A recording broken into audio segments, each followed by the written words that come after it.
Shalom saudara, saya percaya hari ini kita semua tetap bersuka cita di dalam kebaikan Tuhan. Pesan Tuhan yang menjadi tema di tahun 2021 menegaskan bahwa tahun ini adalah tahun integritas. Hal ini berarti kunci kemenangan di tahun ini terletak dari integritas seorang Kristiani dalam segala aspek kehidupannya. Oleh karena itu, dalam edisi Voice of Pentecost kali ini, saya akan membahas tentang berintegritas di tengah krisis hidup. Saudara, di hari-hari ini, ujian integritas sedang terjadi bagi saudara dan saya. Contohnya, apakah kita tetap baik saat dalam tekanan, akan tetap loyal dalam keadaan kekurangan, atau justru berkompromi dengan dunia saat sakit, gagal, bahkan sampai saat miskin mendadak? Saudara, perlu kita ingat bahwa integritas adalah hasil pembentukan dan tidak otomatis bisa dimiliki seseorang. Pembentukan integritas membutuhkan ujian, proses, dan waktu.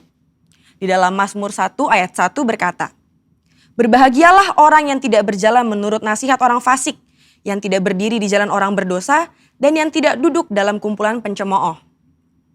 Jadi, melalui ujian, seseorang bisa terbukti apakah ia ada di jalan yang benar atau tidak. Lalu, berapakah lama waktu dari proses pembentukan integritas? 30 hari, 3 bulan, atau 1 tahun? Yang pasti proses ini akan berbeda di setiap individunya. Orang yang dibentuk integritasnya memerlukan kekuatan spiritual, kejiwaan, dan fisik. Asupan ini diperlukan di awal proses, di tengah ujian, hingga akhirnya menjadi pemenang untuk berbuah. Untuk melewati proses pembentukan integritas, kita tentu perlu bertumbuh dan berakar di dalam firman Tuhan.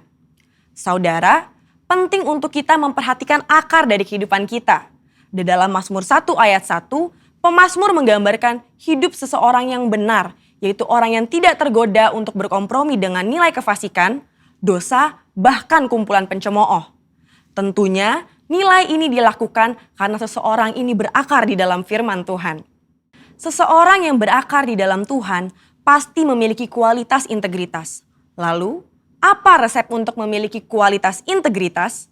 Sesuai dengan Mazmur 1 ayat 2, kita harus menjadikan Taurat itu kesukaan dan merenungkan Taurat itu siang dan malam. Kata kesukaan dan merenungkan firman Tuhan menggambarkan hubungan yang dimiliki orang berintegritas dengan Tuhan.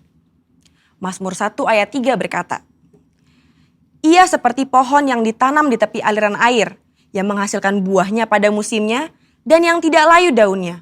Apa saja yang diperbuatnya berhasil."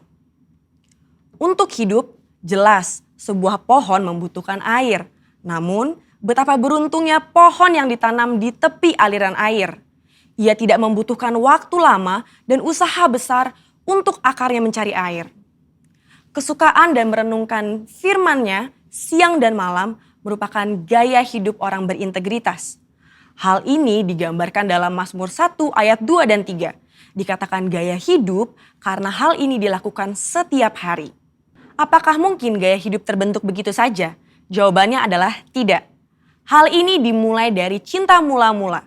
Namun orang benar perlu membangun disiplin rohani dan memelihara cintanya.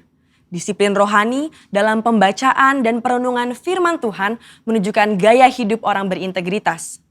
Seperti pohon yang bertumbuh dan berakar di tepi aliran air, akan mudah untuk bertumbuh dan berbuah. Demikian digambarkan gaya hidup orang yang berintegritas, yang kesukaannya ialah merenungkan firman Tuhan siang dan malam.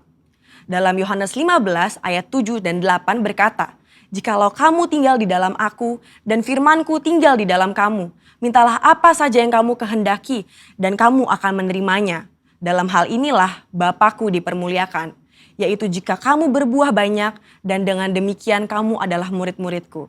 Di ayat ini, Yesus menjelaskan hubungan sebab akibat yang erat antara gaya hidup merenungkan firman dengan berbuah dalam kehidupan. Apa buah yang diinginkan Tuhan dihasilkan oleh setiap umatnya? Buah-buah yang Tuhan ingin kita hasilkan adalah buah pertobatan, buah kehidupan, buah karakter, dan buah jiwa-jiwa. Selain itu, apa dampak lain dari tertanam di tepi aliran air? Dalam Mazmur 1 ayat 3 menjelaskan dengan tidak layu daunnya. Hal ini sama dengan kita memiliki daya tahan yang tinggi terhadap berbagai situasi kehidupan. Situasi sulit dan krisis hidup bisa datang kapan saja. Saat ini, kita sedang mengalami pandemi COVID-19 dan resesi ekonomi.